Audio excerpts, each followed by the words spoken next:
Para este caso estamos hablando de 3.658 pesos a vigencia del 31 de diciembre del 2023 y entonces se definen $125.000 como capacidad de organización, es decir, aproximadamente 457.297.000. Entonces, en este tema de la capacidad de organización, fíjense cómo se comienzan a juntar cosas. Entonces, ¿qué hace? Algún financiero dentro de alguna entidad estatal o dentro de Colombia Compra Eficiente empezó a pensar, ¿cómo puedo juntar todo lo más relevante en medio de ese estudio de riesgos y lo convierto en un solo indicador? Y nace esta capacidad residual. Entonces, valida la capacidad de organización que yo tengo como empresa con base en mis ingresos.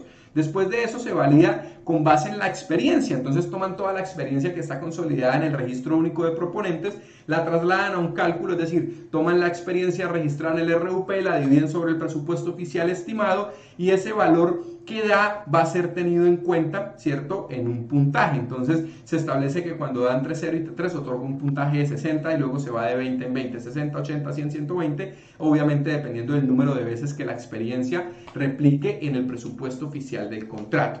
Luego pasamos a la capacidad técnica, cuántas personas yo tengo especialistas en el tema, y paso a la liquidez, que es el que define la capacidad financiera. Entonces, al final de todo esto, ¿qué es lo relevante en la capacidad residual del proponente? Entender que las entidades estatales o algún financiero en Colombia Compra Eficiente o un grupo de financieros, un equipo de financieros, logró resumir en un solo lugar capacidad técnica, capacidad financiera, experiencia, capacidad de organización e inclusive logró aplicar dentro de la misma fórmula el descuente de los saldos de los contratos que están en ejecución y con base en eso poder decir en un solo indicador si un proponente está o no está en la capacidad de ejecutar un contrato y que al mismo tiempo esas garantías que ellos necesitan puedan ser tomadas por completo. Entonces fíjense cómo, volviendo al tema de menos riesgos, más contratos, las entidades estatales crean pequeños indicadores, pequeños validadores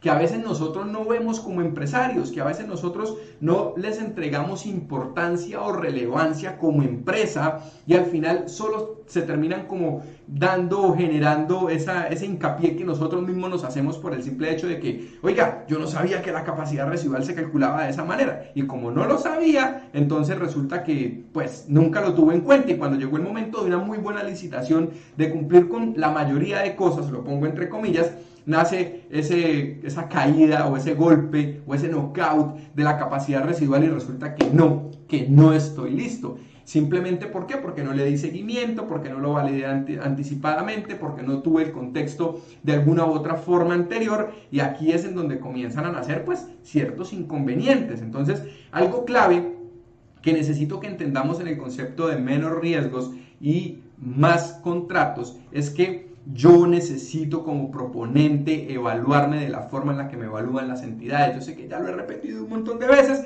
y que sueno ya cansón con el tema, pero simplemente ustedes quieren ganarse más licitaciones, quieren tener más contratos de por medio. Lo único que requieren es trabajar en significar un menor riesgo para la entidad estatal.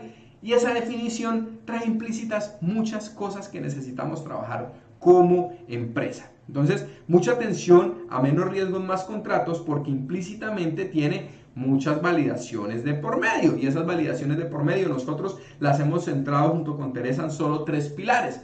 Me conozco yo, pilar 1. Pilar 2, conozco a mi competidor y a mi entidad estatal, porque es entendible que yo no soy apto como empresa para todas las entidades estatales, eso está completamente claro.